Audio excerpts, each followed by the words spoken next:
অনেক দিন পর প্লেট ভরা গরম ভাত নিয়ে চলে আসলাম তোমাদের সাথে শেয়ার করতে আমার দুপুরের খাবারের ভিডিও। প্রথমে প্লেটে নিয়ে নিয়েছিলাম বেশ খানিকটা ভাত, কারণ আজকে অনেক খেতে হবে।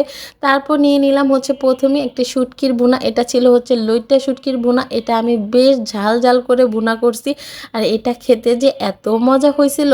আর শুটকি খেতে কে কে পছন্দ করো বলো তো, অবশ্যই কিন্তু কমেন্টে বলে যাবে।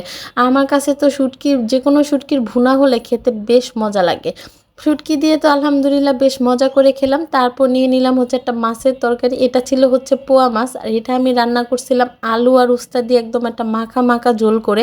এই পোয়া মাছ কে কে খেয়েছো সেটাও কিন্তু বলবে, কারণ এই মাছটা অনেকে পছন্দ করে অনেকে পছন্দ করে না। আমার কাছে কিন্তু বেশ মজাই লাগে। আর এই মাছটা না একটু আঠা আঠা ঝোল করে উস্তা দিয়ে রান্না করলে আমার কাছে খেতে বেশ মজা লাগে। এখানে আমি মাথা নিয়ে নিয়েছিলাম, কারণ হচ্ছে এই মাছের মাথাটা খেতে আমার অনেক ভালো লাগে।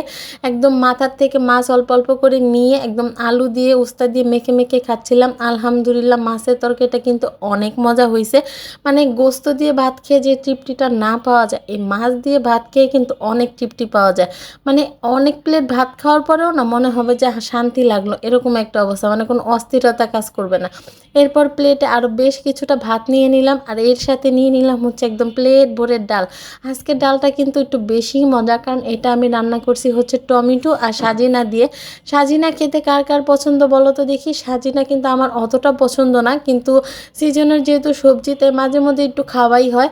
আজকে হচ্ছে সাজিনাটার ডাল দিয়ে টমেটো ডাল দিয়ে রান্না করার কারণে আমার কাছে মনে হলো যে বেশি মজা লাগছে। মানে মাছের মাথা থেকে একদম মাছ খুলে নিয়ে আর একটু ডাল দিয়ে মেখে মেখে খাচ্ছিলাম, অনেক মজা লাগছে। আর সবার শেষে হচ্ছে আমি খুব আরাম করে মাথাটা খাচ্ছিলাম।